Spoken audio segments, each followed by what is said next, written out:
At exactly midnight, Jamaica changed. Soldiers poured into the streets. Military trucks rolled through quiet neighborhoods. Doors were knocked on, then kicked in. Men were taken, not to court, not to police stations, but to military camps. No charges, no trial dates, no explanation. The government said it was necessary. The opposition called it political imprisonment.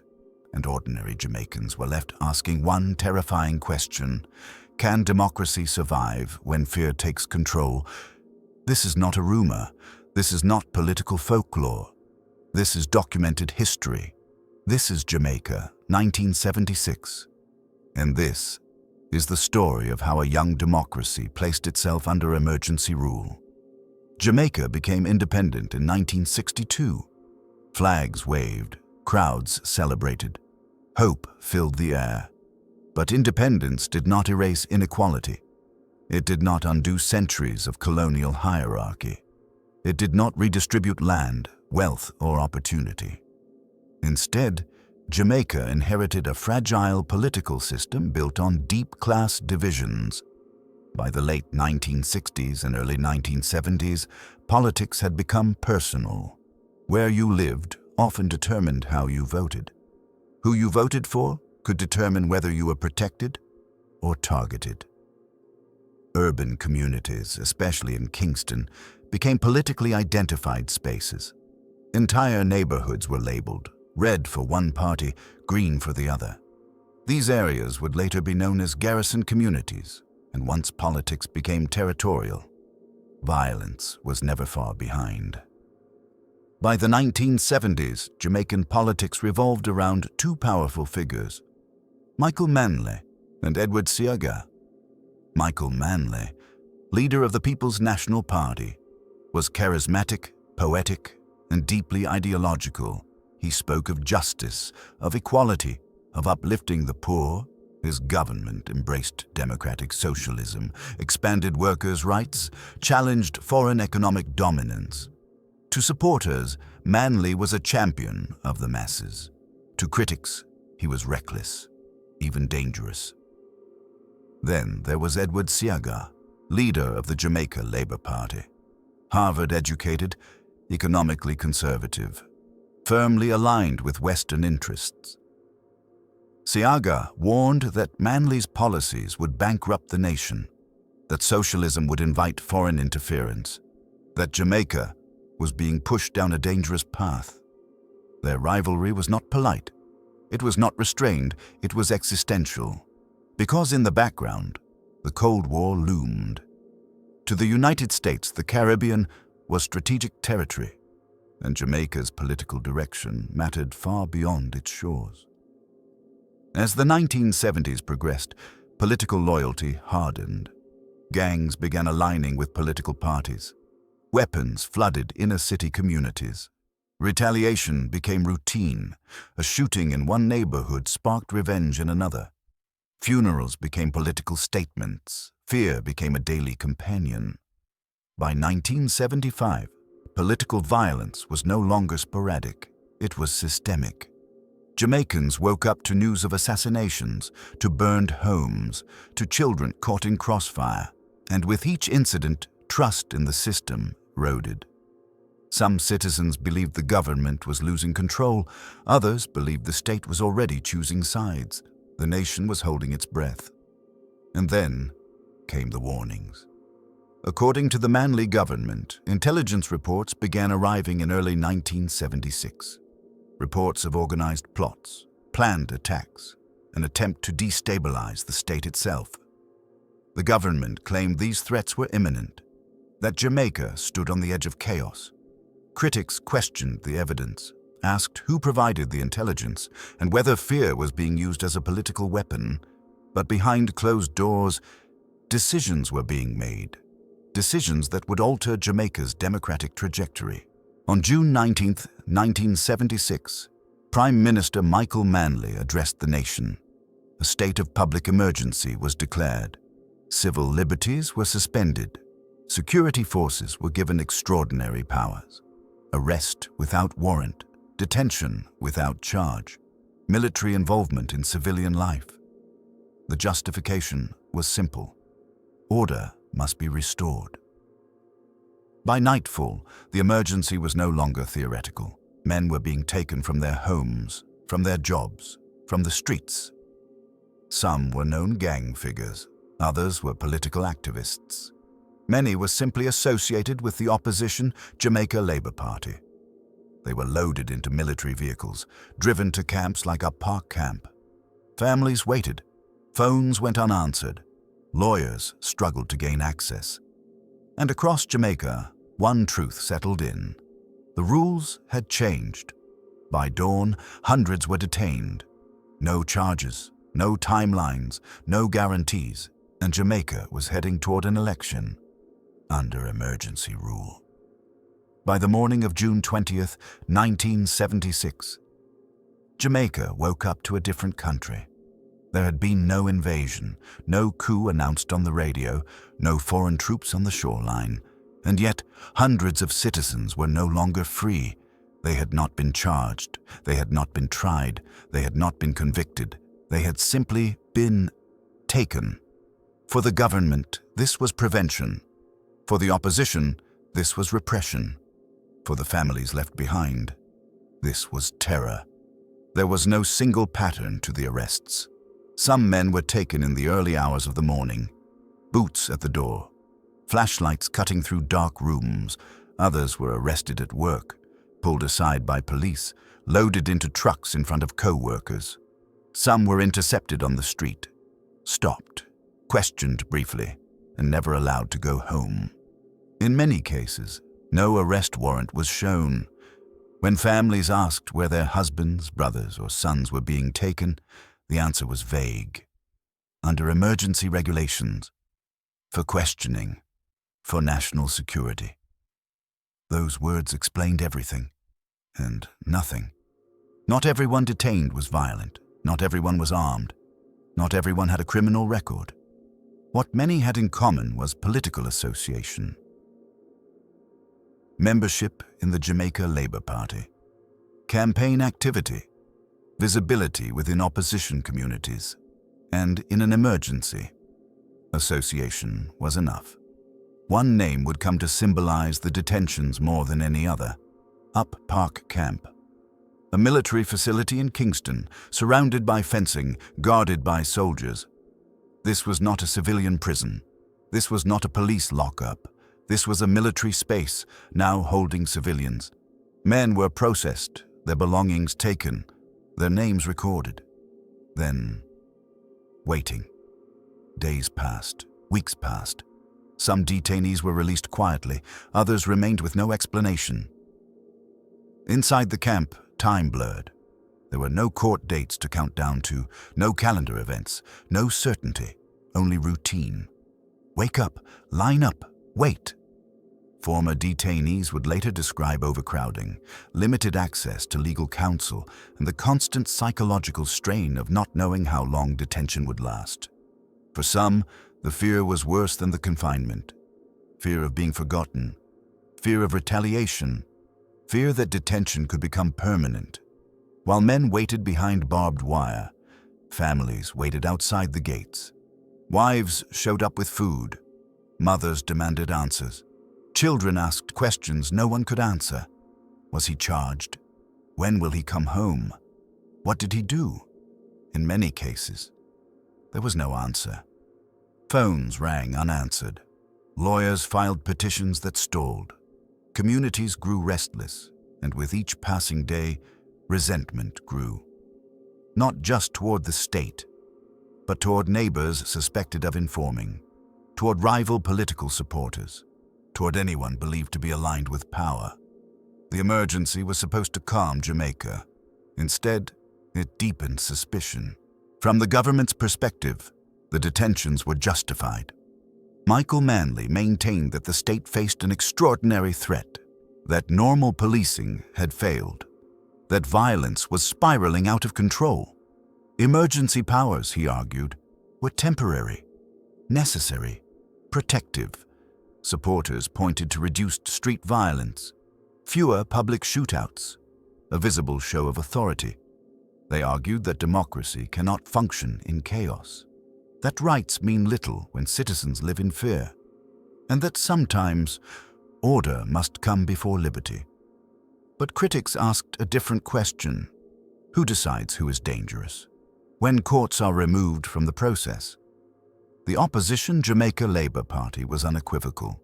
They called the detentions political imprisonment. They argued that the emergency was selectively enforced, that JLP supporters were disproportionately targeted, that the ruling party benefited directly. Edward Seager accused the government of rigging the political environment, not by falsifying ballots, but by removing opposition voices. Campaign organizers detained, community leaders locked away, voters intimidated by military presence. To the JLP, this was not crime control, this was power consolidation. Neutral observers, lawyers, academics, civil rights advocates raised alarms of their own. Detention without charge undermined due process. Military involvement blurred constitutional lines, and emergency powers, once normalized, are difficult to reverse. History offered many warnings. Beyond the camps, fear spread quietly. People spoke in whispers. Political conversation stopped in public. Community meetings thinned. Some Jamaicans supported the emergency, but still stayed silent. Others opposed it, but feared consequences. And that, perhaps, was the most powerful effect of all. Not the arrests, not the soldiers, but the uncertainty. When citizens don't know where the line is, they stop approaching it. As weeks passed, Jamaica adjusted to emergency rule. Soldiers became a familiar sight. Curfews were obeyed. Life continued, carefully. But beneath the surface, pressure built. An election was coming, and the question was no longer just about security. It was about legitimacy. Could an election held under emergency rule truly be free? Or had the outcome already been shaped? By who was allowed to participate? Hundreds remained detained. The emergency remained in force. And the nation moved closer to the ballot box. An election held under armed guard. By late 1976, Jamaica was quiet. Not peaceful. Quiet. The kind of quiet that comes when people are afraid to speak. The emergency was still in force. Soldiers were still deployed, and hundreds of citizens were still detained. Yet the country was heading toward a general election, an election meant to decide the future of the nation. While basic freedoms remained suspended, campaigning under emergency rule was unlike anything Jamaica had experienced before. Political rallies were monitored, movement was restricted, opposition organizing was fragmented. Some JLP candidates found entire support networks missing, detained, intimidated, or silent. Communities that once buzzed with political debate now avoided attention. Not because people had lost interest, but because visibility carried risk. Meanwhile, the ruling People's National Party continued to campaign, presenting itself as the guardian of order. To supporters, the government was protecting democracy from chaos. To critics, it was reshaping democracy to ensure victory. The imbalance was undeniable. Even those who supported the PNP privately admitted something felt wrong. On December 15th, Jamaicans went to the polls. There were no tanks at polling stations, no open violence on a mass scale, but soldiers were nearby, and the emergency hovered over the process like a shadow. Voters lined up, ballots were cast. The system functioned on the surface. When the results came in, the outcome was decisive. The People's National Party won a landslide victory. 47 seats, the Jamaica Labour Party, 13. The government claimed a clear mandate. The opposition cried foul, not because ballots were stolen, but because the battlefield had been altered long before voting day. International observers were cautious. Some acknowledged the technical validity of the vote. Others questioned whether fairness could exist under emergency rule. How free is a vote when political leaders are detained? How fair is a campaign when fear suppresses participation, the debate would never be resolved. Because legitimacy is not only about procedure, it is about perception. And for many Jamaicans, trust had been damaged. To fully understand 1976 Jamaica, one must look beyond the island. This was the Cold War, a time when ideology shaped foreign policy, when small nations became symbolic battlegrounds. The United States watched Jamaica closely. Manley's socialist rhetoric alarmed Washington. Cuba's influence raised suspicion. Non-alignment was viewed with distrust. Declassified documents later revealed intense diplomatic attention. Concerns about Jamaica becoming another Cuba. Fears of Soviet influence in the Caribbean. While no direct foreign intervention was proven in 1976, the pressure was real, and it influenced how Jamaica's actions were interpreted, both domestically and abroad. Eventually, the state of emergency was lifted. Detainees were released, quietly, gradually, without formal apologies. Life resumed its rhythm, but something had changed. Citizens now understood how quickly rights could disappear, how easily fear could justify power, and how fragile democracy truly was. The emergency did not end political violence. In fact, it may have postponed something worse. By 1980, Jamaica experienced one of the bloodiest elections in its history. Hundreds were killed. Communities were devastated. Trust collapsed entirely. Some historians argue the 1976 emergency set the stage, normalizing force as a political tool. Others insist violence would have escalated regardless. But one truth is undeniable. The emergency did not solve Jamaica's political crisis. In 1978, something extraordinary happened. The One Love Peace concert. On stage, Michael Manley and Edward Seeger clasped hands, lifted by Bob Marley. For a moment, unity replaced division, but symbolism could not erase scars. For those detained, for families traumatized, for communities torn apart, history does not heal wounds on its own, it remembers them. The 1976 state of emergency was not a simple story. It was not pure tyranny, and it was not pure protection. It was a decision made in fear, under pressure, with consequences that still echo. It forces us to confront an uncomfortable truth. Democracy is not destroyed only by coups. Sometimes, it is weakened by decisions made in its name. The question Jamaica faced in 1976 remains relevant everywhere today. How much freedom are we willing to sacrifice to feel safe? And once surrendered, can that freedom ever be fully reclaimed? History does not answer these questions. It asks them. History often feels settled until we look closer. The 1976 state of emergency in Jamaica remains one of the most contested moments in the nation's political life. For some, it was a necessary response to chaos and violence. For others, it was a suspension of democracy that forever altered public trust in government power. The events explored in this documentary raised difficult questions about fear, authority, and the fragile line between protection and repression. These are not questions with easy answers, but they are questions that still matter today. We invite you to reflect, debate respectfully, and share your perspectives on the following.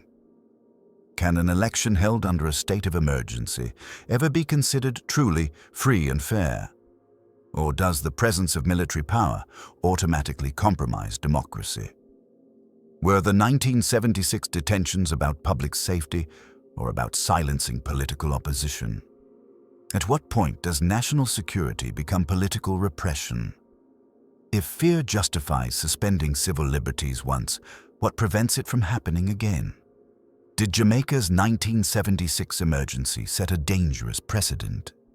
Thank you for watching, and please remember to like, share, and subscribe to this channel for more provocative and educational topics such as these.